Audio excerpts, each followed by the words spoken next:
So, and I think if Christianity was measured more by some of the fun things that we can do and the life of adventure that we have, which is what I want to talk about today, then maybe there's not this big paradox between the two things. Most people, when they hear the word Christian man, they think of this.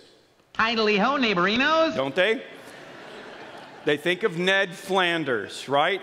Is that what a Christian man ought to look like?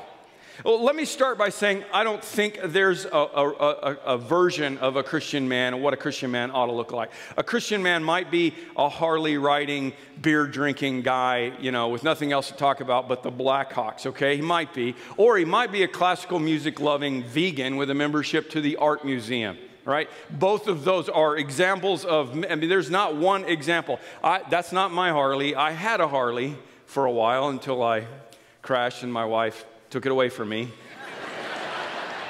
That's a true story. I got a broken collarbone right here to prove it. I like sports, you know. I drink my coffee black. I have a real tattoo, okay? I do. But, and you're getting one on the way out as well, so you can have one all day. But I don't really like beer. And I listen to classical music just about every day. When I study, I listen to classical music. And I love the art museum, okay? I'm just saying there's not one image of what a male ought to look like. What I'm saying is that you shouldn't have to lay down your man card to follow Jesus. That's not what we're talking about. Obviously, in this song, I want to line him up and drink him. I want to love him and leave him. That's not the best way for you to live, for you, and it's also not the best way for the people around you. I'm sick and tired of cleaning up the messes of guys who can't man up and stop doing all the bad things to themselves that screw up everyone else's life. It doesn't take a man to leave. It takes a man to stay. Can I get an amen? All right? And unfortunately, many of you, as we celebrate Father's Day, many of you have a really hard time with that because your dad wasn't around.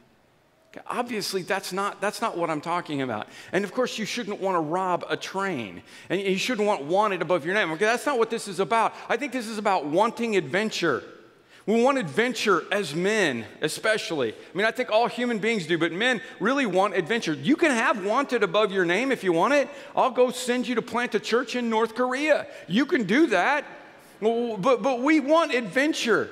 You want to be an African-American pastor in the South where there are still white supremacists around that think that we ought to not be together. There's a place for you to have adventure, but there's a place for you to have adventure even in your life here.